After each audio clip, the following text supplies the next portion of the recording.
RedBird Stock Analysis Tool video tutorial series, a series of 10 video tutorials to help new users learn and understand the RedBird product.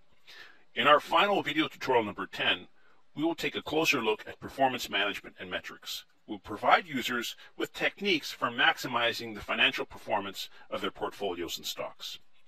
We're going to assume that users have set up their risk profiles, active stocks, and portfolios, that they run the system in live operations mode, and that they have some initial performance metrics to evaluate. Within this session, we'll first spend a couple of minutes discussing concepts and definitions. We will then show users where within the RedBird screens they can view different types of performance metrics. And we will then conclude by giving users 2 or 3 strategies for maximizing their financial performance. Transaction. A transaction is the purchase and subsequent sale of a given stock within a particular time period. Performance metrics are a series of calculations that measure the value and impact of stock transactions. Transactions. There are 2 types of transactions. Actual transactions are user-requested buy-sell stock trades using the virtual fund account. And that's going to affect my account cash as well as my overall holdings in my account. A simulated transaction is a transaction that the RedBird system itself will calculate based upon different combinations of buy-sell opportunities in the system. With performance metrics, we have 3 categories. The first are target performance metrics. These are desired performance goals that users have as they've defined them in their risk profiles. As shown in earlier video tutorials, users can define target performance goals under low risk, moderate risk, and high risk. Simulated performance metrics are metrics that the RedBird system calculates based upon simulated transactions. Finally, actual performance metrics. These are the most critical of all. These are the actual metrics that have been achieved by the user on their account based on actual buy-sell transactions that they have executed. This next slide describes some of the more common financial metrics that are calculated by RedBird against both actual transactions and simulated transactions. Of all these metrics, probably 2 or 3 of the most important would be the average gain percentage. In other words, if 10 transactions are evaluated or considered, what's the average gain in percentage across those 10 transactions? Another good indicator would be the win percentage. Again, if 10 transactions are considered, whether they're actual transactions or simulated transactions based on opportunities, what percentage of those transactions led to a profit? A third metric that is critically important would be maximum single loss percentage. Again, if I had those 10 transactions and they had an average gain of 5% and there was even a 90% win-loss ratio, that might be defeated by the fact that the one transaction that I didn't win on lost 100% of my value. Okay, so maximum single loss percentage can also be critical. Finally, on this last slide, let's discuss basic goals and strategy. Naturally, all users want to maximize the profits and gains in their overall fund account, while also minimizing trade risks and losses. This goal can be achieved via 3 separate objectives or strategies. Number 1 is risk-profit stability and stock predictability. This means setting the right risk profile settings and target performance metrics, and then ensuring that this is compatible with the list of active stocks, and then experimenting with those settings until we're able to ensure good stock predictability, as well as a good match between the target performance as well as the simulated performance. The second strategy is to ensure that there's a reasonable volume and frequency of opportunity detection. We don't want a situation where RedBird is advising us to buy and sell stocks every time it does a market update. At the same time, it would be impractical if RedBird only advises to buy and sell once every 2 or 3 years. So we want to find the right balance or frequency of opportunities for buy and sell. We also want to ensure that those opportunities are consistent with the low, moderate, and high risk goals that we've established. In other words, that there's good distinction between the 3 categories of opportunities. So that's another second strategy that we want to ensure. And the third, and probably the most important, is to ensure that our actual financial performance in our account matches the simulated performance.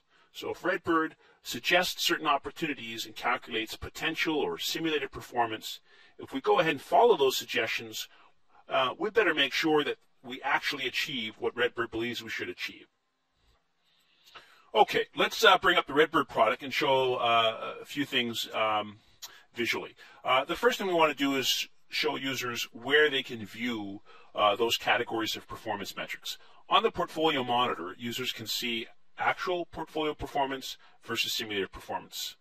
Okay, and the actual performance is based on actual trades against any of these three stocks or any of the stocks that are in the given portfolio, where simulated is based upon all the buy-sell opportunities, historical opportunities for these same three stocks. Okay, so users can contrast the two at the portfolio level just by using the portfolio monitor.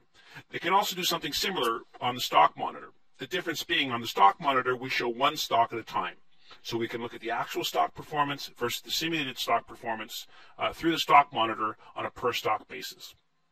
Another screen that's useful for looking at metrics in more detail is the metrics and simulations monitor or tab. This one has the most detail in terms of metrics. On the left-hand side are the actual performance metrics, and on the right-hand side are the simulated performance metrics. For both, we have the option of sorting or grouping by overall account, by stock, or by portfolio. Okay. We also have the opportunity to look at the metrics data in a grid format as well. Finally, the other place where metrics are illustrated is within the risk profiles themselves. If you recall from earlier tutorials, when users or administrators go and establish risk profiles, they have an opportunity to see the impact of those risk profiles immediately at the bottom of the screen. Okay, so they have the ability to look at simulated performance across all their stocks based upon the actual target goals they've established or investment goals they've established up top. Okay, so those are the areas where we can look at actual financial performance and to evaluate our strategy. Now, to end, let's just briefly outline again the three strategies that were in the PowerPoint. The first strategy is to ensure that we have a healthy balance of risk profiles. The general objective here is to make a distinction between our financial goals across low risk, moderate risk, and high risk. It's also to ensure that the simulated performance or impacts of those goals match what we've targeted. So we generally want to ensure the bottom here resembles what we've targeted up above. Okay, and we want to recalculate that based upon different combinations or options for calculating those metrics. Okay, if we find that our actual or simulated performance metrics here are quite different than what we've targeted up above, we may want to experiment with either different risk profile settings, or perhaps we want to experiment with different stocks in our active list. Not all stocks are suitable for the RedBird product. Okay, so working within this screen is one of the ways we can try and maximize the overall performance and stability of the system. One of the key indicators is average stock predictability. We generally want this to be a positive number. What that means is that the historical behavior of the stock is a good indicator of how it behaves in the future. Okay, and if we have low or negative stock predictabilities, we may want to consider adjusting our the active stocks that we've selected. Okay, so this is one of the main areas where we can implement strategy. A couple other quick things is within the opportunities and alerts screen here, one of the key things to watch is the volume or frequency of opportunities that we detect.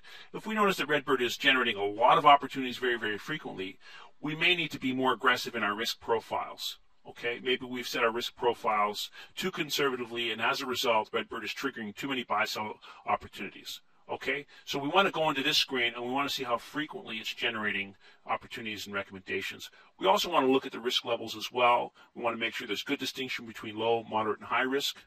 Okay, and if there isn't, we should go back into our risk profiles and make some adjustments. Okay, and finally, as mentioned earlier, we want to look at the actual versus simulated performance metrics. And one of the best screens to do that is this screen called Metrics and Simulations. If we notice over a period of time that our actual performance has differed significantly from our target or simulated performance, that can either mean we've picked the wrong stocks, we have inappropriate or unreasonable values in our risk profiles.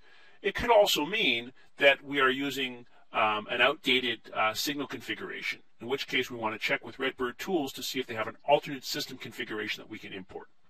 Okay, and this concludes tutorial number 10.